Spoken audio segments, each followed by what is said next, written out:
Hey, welcome to a brand new episode of Str8Up Show Podcast. I am your host, Calvin. Hey, today is a special day. Any day I get a chance to talk about my hometown, people from my hometown, it is a special episode. And today is no different. And like I said, I wish Brandon was here because Brandon is a movie buff, a movie director buff, and like he's also from Shreveport, but he should be here, Brandon. So this is on you.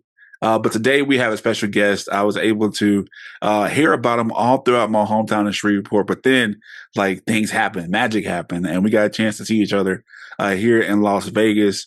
Without further ado, my guest today is the one, the only, the very multi-talented Mark Burnham. Mark, thank you for joining the podcast today, sir.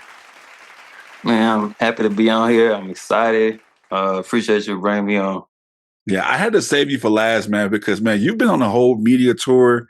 You've been doing a lot of stuff, man. So, and like I said, we both went through some personal issues, like kind of around the same time, I think. And then so I had to let you like breathe a little bit. I had to breathe a little bit. And now this is our season finale. So I'm kind of like breathing now. And I had to say the best for last. And today, Mark, we have you today. So before we kind of talk about if you see his hat right now, if you're watching this, he has a hat called Rear Dares, or his newest film. We'll talk about that. But before we get started, for the people who don't know who Mark Barner is, please tell us who you are, where you're from, and what you do. Well, my name is Mark D. Bonner. I'm born and raised in Shreveport, Louisiana. I was the first Black filmmaker to win the Louisiana Film Prize. And since then, I kind of just been keeping pushing. I've been judged a few times for the Junior Film Prize. I've been judged for the Film Collective in Inglewood, California. I've just been trying to keep pushing the envelope while still trying to inspire the people and hoping that, you know, that can kind of push into fruition and keep the positivity to the people, because there's enough negativity going on. And especially being from where we come from. And I tell us people all the time, like, you know, people think that Shreveport is just this name. And like, I think it was Tyrese was like, ain't nobody gonna find you in Shreveport. And like, you know, you're a living testament that somebody finds you in Shreveport. And here you are being the first Black person to win the film prize. And like, what does that honor mean to know where we come from and to have that title as the first one to have won that? It's incredible to me, because those even people, like, I know they didn't mean like, I mean, they didn't mean wrong or well about it, but it's like, that's like, well, you know, you're Black, you can't win that. They're not going to let you win that. And I was like, well, I mean, you can just try. I mean, everybody's tried this. You never know. You'll be that person that will be the first one. And I always encourage people to be that. Like, they'll say, oh, well, nobody in my family do film, or nobody in my family sing, or whatever it is they're trying to do. It's like, well, you can be the first one. It's like, you set the path, and then you could tell them your mistakes and what you did that worked and maybe didn't work, that can kind of help guide the next person. And I know it's scary because it's nobody to talk to. It's like, who do I talk to about this, making this film? It's like, it's kind of just all on you, and you're the first person doing it. And it's like, you just got to keep going with it and flowing with it.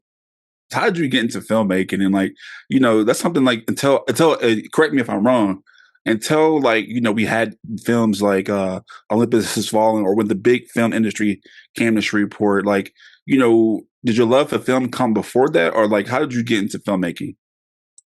Ever since I was a kid, like, I always used to just love movies. Like, my first movie that I ever like watched, like when I was real young, I was like 3 years old. I saw Boys in the Hood. I know it's rated R and all that type of stuff, but like, I love that movie. And that was like, man, I watched that movie like 100 times, and I was so blessed in like 2018 to be able to work with John Singleton like a month before he died. And it was like, that was incredible. It was like to see like my hero and us like that, and able to just make films kind of like that, in the sense there's a realism to it. Like, sci-fis and things like that are cool, but I just like that real, that raw type of films that can kind of motivate people, and kind of like that emotional roller coaster and pushing that. And you did that with actually the film you won at the Louisiana Film Prize with Shreveport Sun. Tell us about that film, Shreveport Sun, and like winning that, and what was the emotional roller coaster you had to go through to like capture that film and actually display the reality of how things are, and not only in Shreveport and just every other day areas. Well, for Shreveport Sun, that was just the production of it was kind of a challenge in itself. It was a lot of course, Shreveport is not really it's not the most friendliest kind of people. It's a kind of prejudice in other areas, and it's like a lot of people either they didn't want to be involved in it, or some woman actually told me that she normally helps like in that space and that like film community space, like a lady, but she was like, no, I don't think this project gonna do nothing. I was like, wow. I was like, okay. So I was like, it's kind of like it made me discouraged at first. I was like, well, maybe this film won't go nowhere, but I was like, no, I just gotta do it. So like, I just gotta try it anyway. And kind of like it's been like different things. And like I remember my PA, she had ended up being in a car wreck a day before. And I was like, oh, well, I know she won't come now. It's like I hope you recover. And then she wasn't harmed at all in the wreck. And she was like, I'm gonna be there in the morning. I was like, that was another sign from God. I was like, okay, so she gonna still be there. And then like it was supposed to rain when at the park that day, and I was on film having the moves at the park. So I was like, well, now I can't film that because it's supposed to be raining. But then it's like the clouds like cleared for that day. It was supposed to rain. So I was like, that's another sign from God. And then like when I dropped the poster, when I went to sleep and then I got up, it was like 1,000 shares to it. I was like, that's another sign from God. It's like 1,000 people saw the poster the night it dropped already. I was like, okay, this is signs of something. It's like, okay, I gotta do it now. So, and that was kind of how it's been. Like sometimes stuff can be, you'll have like stuff like energy that you can't really explain to kind of push you towards certain stuff. And sometimes you gotta, even though it still seems hard, like this ain't going right, this ain't going right. But sometimes it's just something in you that's like you just gotta keep going. It's like you just know. Man, and just to see you, and the thing is, like with me, especially working in KTBS or working in my old news station and these things, you see all these stories about the film problems, and like, and this is the reality of it. Some people don't get the right exposure due to there are some politics in filmmaking, which even though I worked on the media side of it, I've seen it. And I actually was like a guest, or not a guest. I was like a background performer in a Louisiana Film Prize, and like to actually go to the film prize itself and see how like competitive filmmakers were in the Shreveport. I'm like, what? So, and like, I was cast, not like casted, but I was in the background of Olympus Has Fallen, and like there was a big boom in Shreveport. Before we go to commercial break, I just want to know from you, like, when it comes to your style of filmmaking, uh, how was it able to like take what you know from Shreveport, and has that helped you out since you've been away from Shreveport? I believe so. It taught me how to get a team and kind of make a team. Some of the stuff I learned from gathering teams, like everyone made, like if you have a specific person that they might actually want to be on the team, like you got to ask the person like 3, 4, 5 times, then they normally cancel. So it's like I learned from that. So if I got certain stuff, it's kind of like I'll pick up, okay, this person probably will want to be on the film. They will want to be solid. Kind of like tags like this, learning people as a people person and try to use some of the stuff that I learned from people and the signs that I got from them, even outside of Shreveport, to kind of cast and make a team and people with micro arguments and stuff like that. Trying not to, I wanted everybody on the set to be positive and kind of like things like that. So I kind of learned like people who this specific energy and kind of get that energy in a way that I would like it here. And he's not lying, y'all. When we come back from commercial break, we're gonna have more with film director, actor, whatever you want to put him in. Good friend of mine, Mark D. Bronner. Make sure you stay tuned to the Str8Up Show Podcast. We'll be right back. I think straight up means to be able to speak in a way that is straight up, to be honest, and to speak your truth. Raw, uncut, you know what I mean? It's blunt, straight to the point. This is what it is. It's just a place to be open and honest, and that's what I appreciate most about it. And it provides a place for community members to come together and just be straight up with each other about things that are going on in the world, because it affects all of us. Unfiltered, raw, with all the cursing that Calvin does. Straight up is just being real, telling it like it is, being you. being solid, being who you are, no matter what it is, no matter what situation you're faced with. Right, this is who you are. It really speaks to me, saying it is what it is, and it ain't what it ain't. Straight up.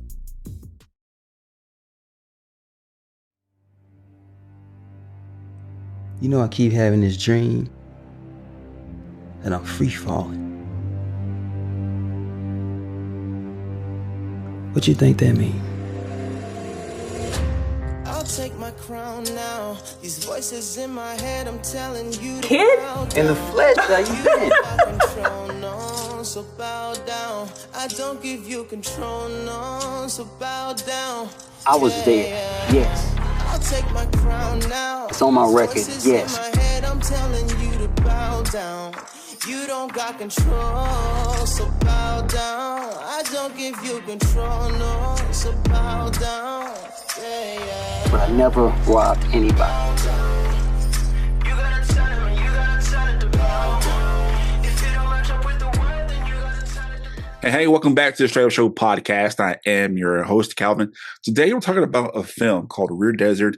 And today, I have the liberty of having someone from my hometown, someone that I've heard about a lot, not only from just working in media in my hometown, but just on the street.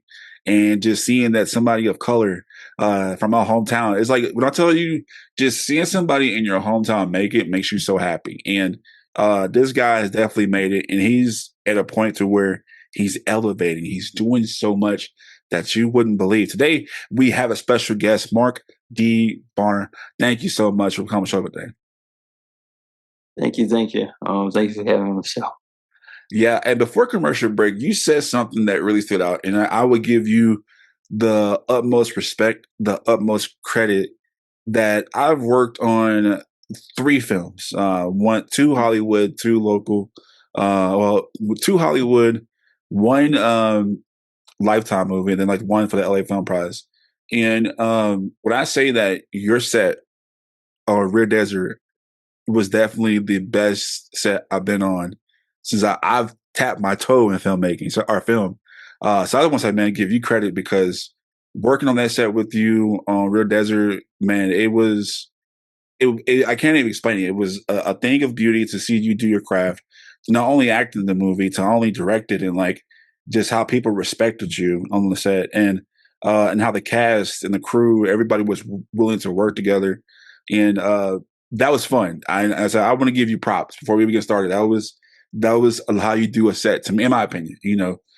So today, you have your hat on. For those who can't see, he has a hat on that says Rear Desert. That is your next film that you have coming out. By the time this airs, it'll be out right now. So talk about Rear Desert. What is Rear Desert all about? It's kind of like a story about my first entry to trying to shift, because I always like to challenge myself, like as a director. Like I made a film that was a coming of age. I made a film that was a World War II. Now my next challenge was, I asked the question, what if I made an action thriller but in the middle of nowhere? Because when I drove into Las Vegas, I said, man, it's beautiful, all these mountains and rocks. I was like, as soon as I went over to Red Rock and stuff like that, I was like, I gotta make a movie in this area. This stuff is just too beautiful. But I was like, how could you? It's nothing. It's like, then I just kept thinking and thinking. It's like, oh, it came to me, okay. And it's like I put a little bit of some personal infamous stuff into it and blended it. And I was like, okay, what if like ex-military guy who's trying to be normal, he ends up, something happens and some of those military instincts just flip back on. He's trying to decipher whether he uses them or not. And it's kind of a survival tactic. And I said, I want to make it 100 degrees on top of that. And it was hot when I first went out there. So I was like, okay, I want the audience to feel this heat. It was hot when you went out there, but when we went out there to film, it was not. It was hot, man. That was beautiful thing, and the scenery. Like, y'all, I know we're gonna put a trailer at the end of the episode, but y'all, the scenery is breathtaking. Like, cause Mark, remember when I went on set, I got lost. I got lost, and Yo, I'm backwards because he gave me instructions, but I didn't follow the instructions. And so not only did I break into the park for free, I got lost in the park. And so, but it was cold, but then just driving through the whole park and just being lost, I was just sightseeing because it was like, man. And actually on that set was my first time seeing, I don't know if you remember this because I know you're working hard, but we all stopped because we thought we heard gunshots, right? And this wasn't you. It was it was Rams. I don't know if you saw that the Rams hitting each other. So yeah, so when that was my first time seeing a Ram in real life.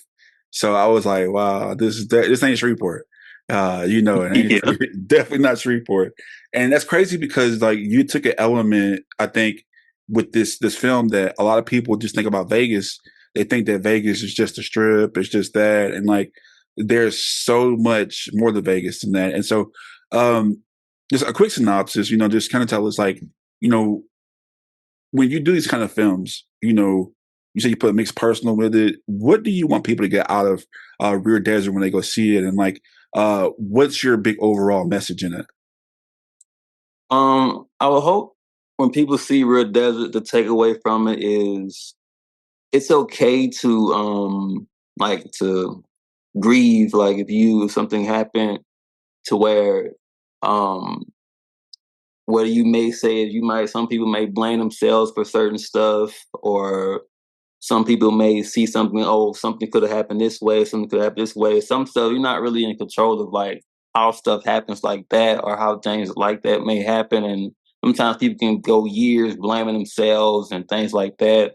It's like it can't just be, and his partner that he ends up meeting in the film is like, you're not alone with the battle of how you feel or emotions. And sometimes people might have it worse than you internally, and be grateful that you may not be really, experiencing what they're experiencing, but also be able to be at peace to whatever maybe happened to like a person that you may be grieving about or things like that.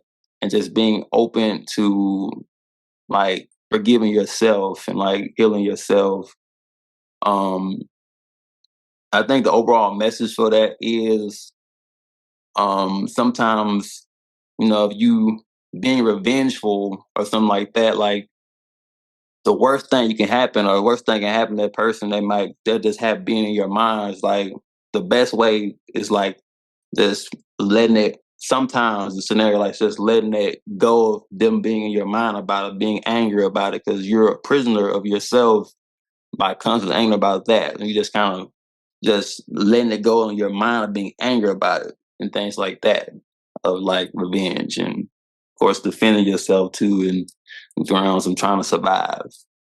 I'm ready. I'm ready to go ahead and see the final product because it's rare that you see it and you're working on it. Then like, all of a sudden, like, and I've been in the movies and I kind of get scared to see the movies that I was in because I'm like, man, I was part of that. So like, you've dealt with a lot of challenges, and what was one of your biggest challenges doing Real Desert? Oh man, especially with the park, it was like getting the permits, and the ranger was saying what I can do, what I can't do, and then talk to another ranger. I was like, "Oh, you actually can't do that." I was like, "Well, this ranger said I could do that," and then it was like, "Well, no, you got to have a permit for this and another permit for that." And then when I went out there, like losing the signal to my phone, because like when the deeper you get, like you can't talk to nobody, so it's like you gotta do old school. And that also made me set this film in 2001 because it's lack of technology. So it's like ain't no GPS helping you if it might go out, so you just gotta follow the road. And I think that was a good fun challenge. So I wanted to incorporate that into the film, and that was the biggest challenge. And I actually ended up filming on something called BLM land. And it's called, most people say, I thought it meant Black Lives Matter land, but no, it meant business, something land like that, to where you can just basically camp there for free. You can do whatever you want there for free without a permit. It's like, oh, I did not know this. So it's like, I already paid for my permit, but I was like, well, you can just like explore that land for like free of charge because it's supposed to be for the people. Was that the one I was on with you or no? Was that the deal? Yeah, that was. Okay, that was it. Okay. 'Cause I was wondering, man, I saw like random people walking past with like shotguns and like rifle guns. I'm like, I don't think it's part of the film, bro. Like, it was some people. I was like, okay, nice to see you. But yeah, that was, man, that was an experience, man. Like working on the set with you, even though I didn't do anything, but like working on the set with you, it was amazing because, you know, hearing about you, like knowing what you're doing and like hearing stories about you and like seeing you win the film prize to like, you know, to see you eating your crack. Cause like I said, we're both from Shreveport and we've always like, we talked in the past and like now we get to see each other, but to actually witness you create your art, man, like not only am I a fan, it's like, man, like I respect your work. I respect your hustle. And with even with Rear Desert, you're getting the accolades now. So right now, can you just, you know, brag about yourself, man? Like tell people that the accolades you've gotten so far, where this film is going, man. Please brag about yourself because I'm happy for you. And I know people watching who is from Shreveport or without Shreveport, we're happy for you. So just brag about yourself and tell us what Rear Desert has already gotten already. Oh, so far, Red Desert, it's in a finalist in the Best Suspense Thriller in the Austin After Dark Film Festival. It got nominated and selected by the Oscar Show that's going to be in LA. That's going to be playing at one of my favorite theaters in LA. It's like in central downtown. It got selected as Best Cinematography. You know, shout out to Michael Street, one of the best in the game. You know, I'm just so proud of like the team that we did and the accolades, like just me thinking about it to me is like accolades of it because I remember it was super cold. You know, we was pretending that it was hot, so I was over there freezing my butt off, but I was pretending like, oh, it's hot, but it was really cold as heck. And it got dark at like 4:00. So I couldn't really finish a full film day. It's like I had to cut it pretty much short and just trying to stuff all this stuff in there. And then the reshoot to where we didn't have a first AD, we didn't have a camera assist, we have none of that stuff. We just had to finish it. So yeah, that was cool, man, because they kept spraying you down with the water bottle, like, all right, take it. And they kept spraying, and I was like, man, I know he's cold, man. I know he's cold. So, but yeah, that was, like I said, it's honestly like, you know, we started at 6 a.m, I think 6 a.m, and then like we went to like 4, and it was like, you know, the way y'all moved, it didn't feel like a full day. It just felt like this clockwork, man, and like y'all made it feel so just like it wasn't work. It was fun, you know, because me, I'm over here just, you know, me as a reporter, and I'm over here just soaking. I'm like, man, like Mark is really just like, I think somebody had to stop and say, hey, man, eat something to eat right quick. Chill out, like chill, Mark. And so, man, you really are a craft. Your craft is really well, man. And I just want to say something right quick. If you can also brag about, you have an opportunity to work with Tyler Perry Studios. Can you tell us about that as well? Well, that was, I think it was an amazing experience. We were able to, like every week, we was talking to a different mentor, a different person in the industry. Some people that that did movies or helped produce or cast, like Loving Basketball is one of them. One of the producers and casters for that. And I was like, man, it was good to kind of actually hear from them, like actually see and like ask questions and they answer them back. And a nice lady that worked in the student head to Tyler Perry offices. She answered so many questions. It was so sweet on the Zoom calls, and they sent us the gift bag and stuff like that. Like they sent a really, really nice pen to write on. Like the pen was like, looked like it was like $100 pen. I was like, okay, I see you, Tyler. I see. That's one of my favorite pens to write with. It was just so surreal. It was good to actually, you know, be in that, because some mentorships, it's like you just get some emails and that's it. But with that, it's like they were actually interacting with you like every week, and I think that's what made it real different. Have you been to that lot at all? Have you seen this? Have you been there yet or no? No, I haven't been there yet. I want to one day. I said the day I go over there, it's like I want to be like working with them or something like that. Oh, it's coming, man. Like I said, it's coming. And that, y'all, if y'all have not seen any of Mark's work, man, I challenge you to go to all his information. We're gonna have it at the end of the show, but make sure you follow Mark because, man, he is definitely going places. And like I said, man, being from where I come from, man, seeing how things can get stagnant a little bit, not bashing my hometown, but people can get complacent. And like, man, it's to see that people like Mark, who's left the town and like, man, he's going places. And we're going to have a little bit more of Mark on the other side of the break. Make sure you stay tuned to the Str8Up Show Podcast. Our world is made up of roughly 8 billion people. People of different races, different cultures, and different languages. And sometimes being different is often frowned upon due to a number of things. But here at Str8Up, we believe it's our job as people to sit at the table, learn from each other, in hopes of making our world into a better place to live. So join us as we have these cultural conversations. Only on the Str8Up Show Podcast. Voting. It's a right, a privilege, and a responsibility. Many have made the ultimate sacrifice just so we could have the ability to vote on what we believe is best for us and our community. So, we here at Str8Up ask you to do your research, let your voice be heard, and be proud to say, I Str8Up voted.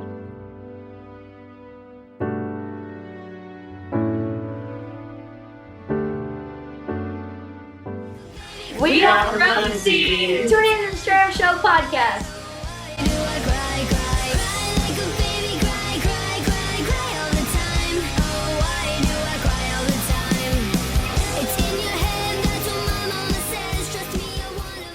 All right, welcome back to the Str8Up Show Podcast. I am your host, Calvin. Today, I have a good friend of mine. He is Mark D. Bonner. He is a film director from my hometown out of Shreveport. So, Mark, thank you once again for coming on the podcast.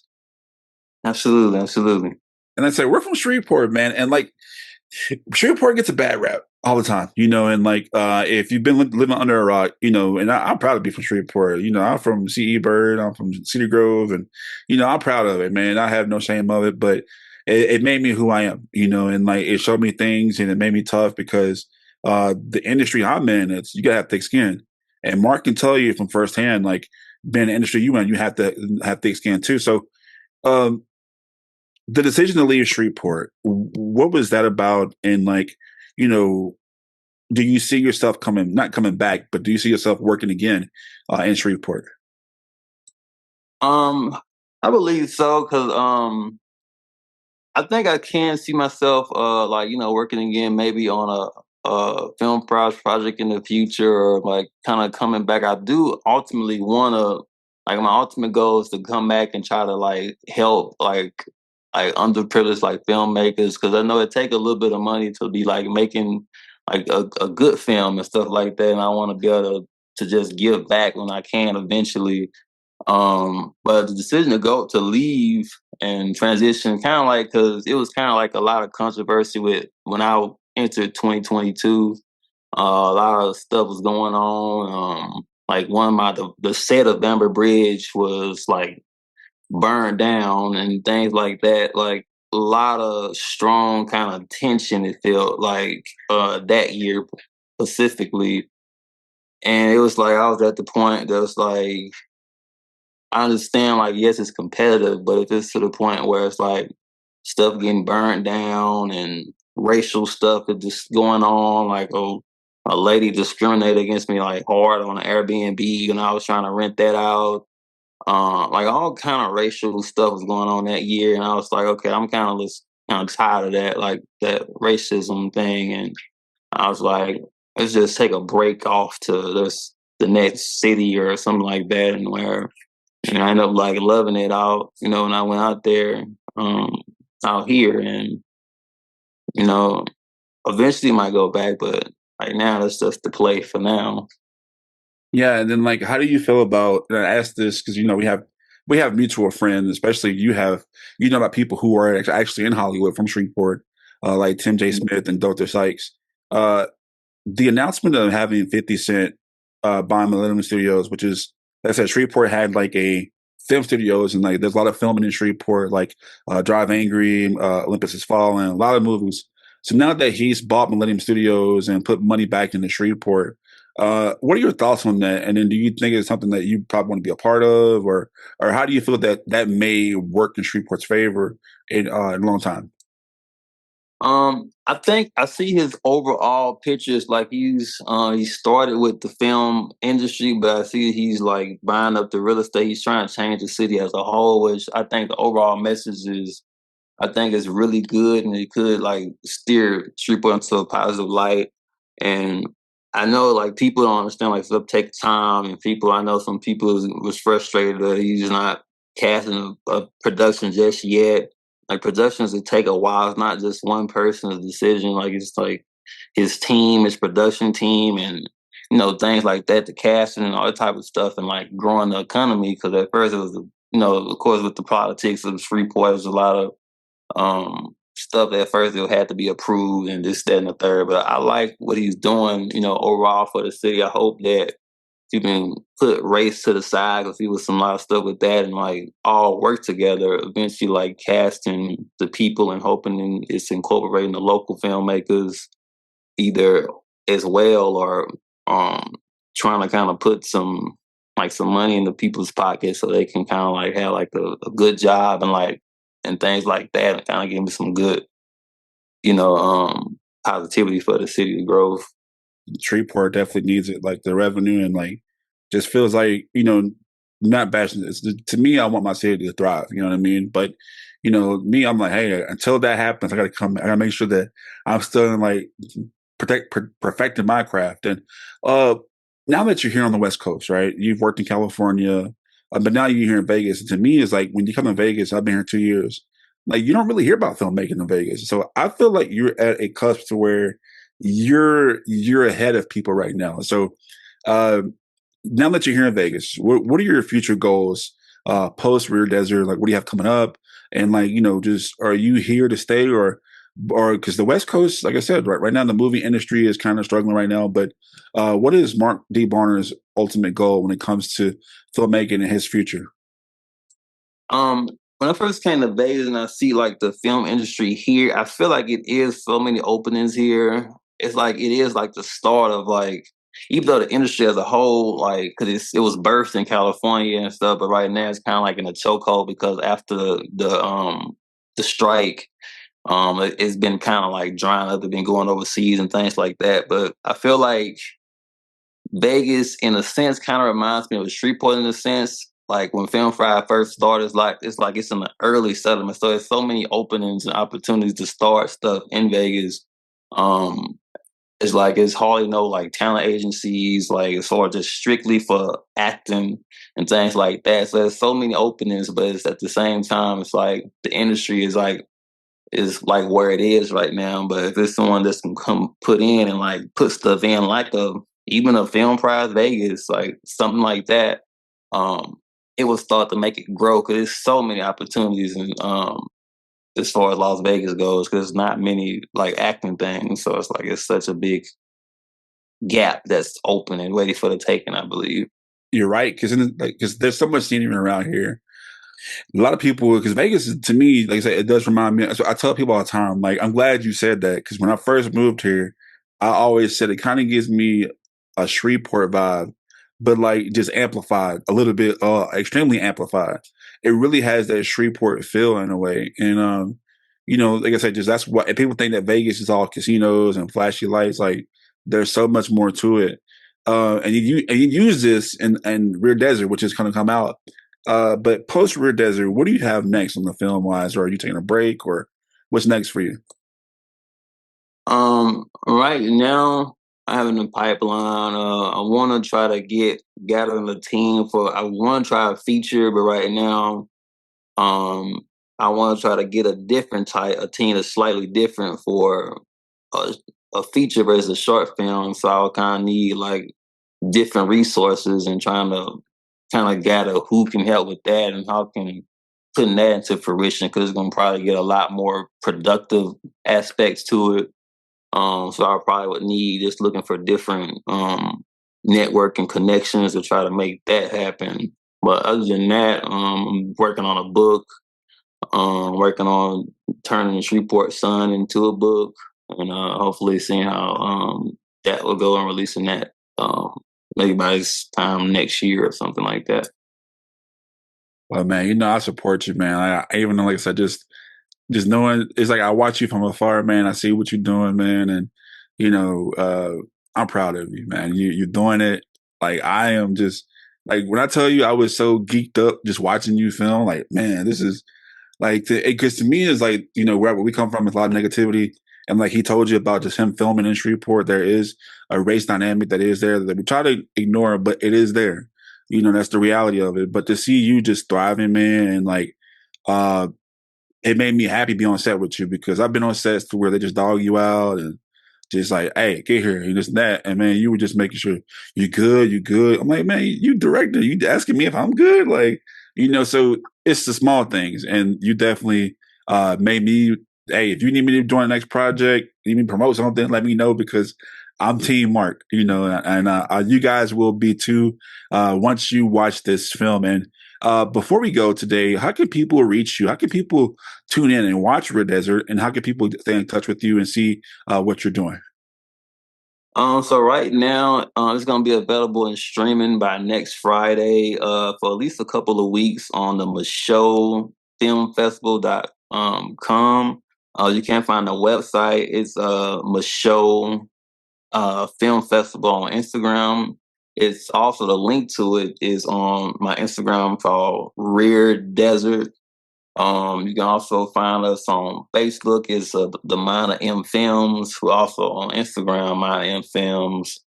And yeah, just everybody just be on the lookout for that. Other projects, I'm gonna post casting calls there before I post them on Actors Access, anything like that. So you'll get them first if you want to be a part of the team and things like that. Because I'm so open to new people, veterans, everywhere. I want to give people opportunities. Like, I just love giving opportunities, because that's what I would want. So I'm like, if you want to, reach out for me. I'm gonna read it. Yeah, man, he is definitely that, man. He makes sure and the communication is key. I love that, man. The communication, and like he told you, we got lost in the desert because, man, going up those mountains with no signal. I was like, man, like, I'm from Shreveport. This is a new area. I'm going up and down a mountain, and like, hello, Mark, can you hear me?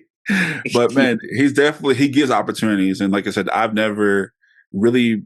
had background roles, but to see me, you just give me the opportunity that I didn't even do anything.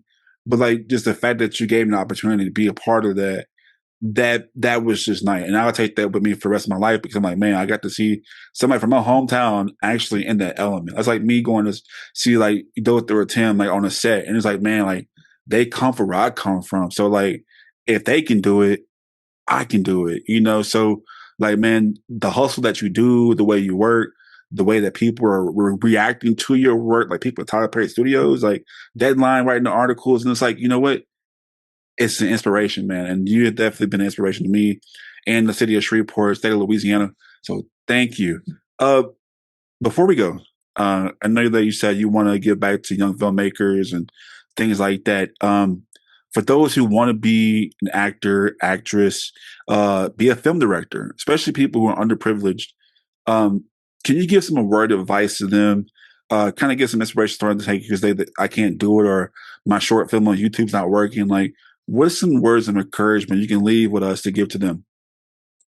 I would say, especially like, I started out kind of alone, to where it's like I was the only one around my friends group that was wanting to do film. So they might not understand it if you're in a position like that. Like, it's okay to kind of try to network, but you kind of shy, like I was too.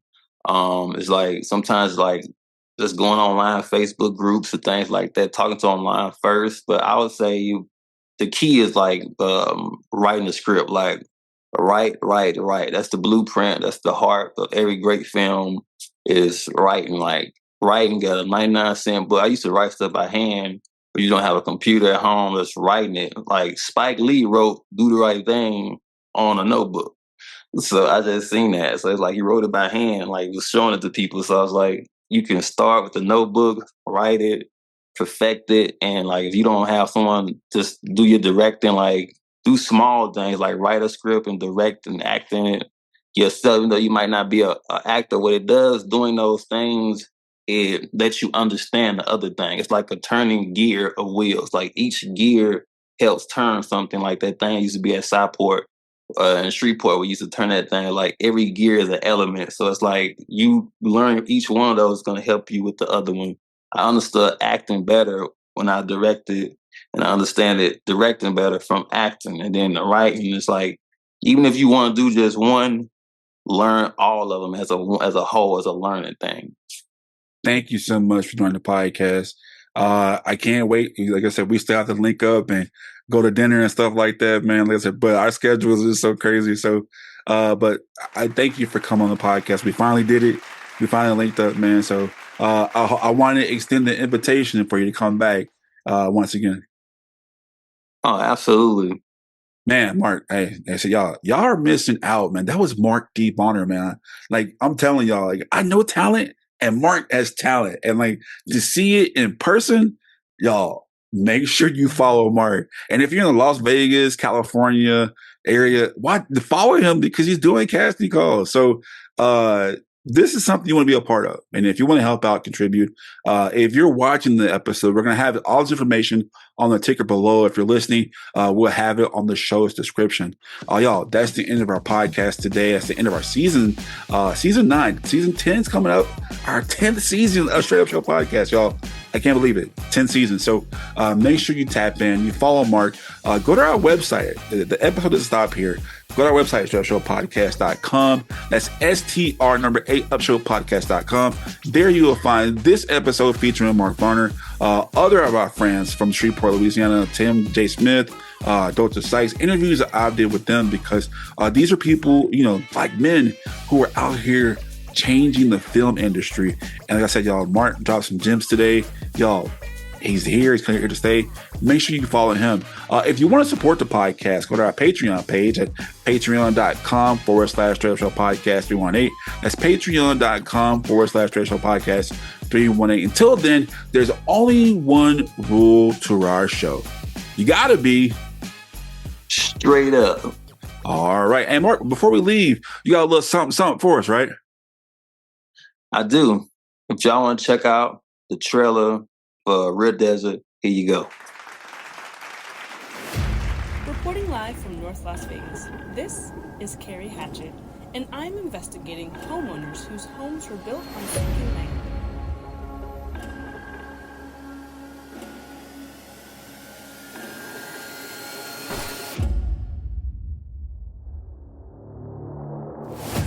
Why the hell did you even come out here, huh? What are you doing out here in the valley?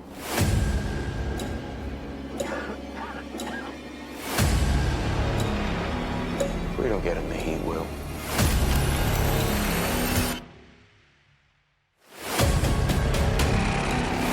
10 minutes till they close the front. Is anyone else with you?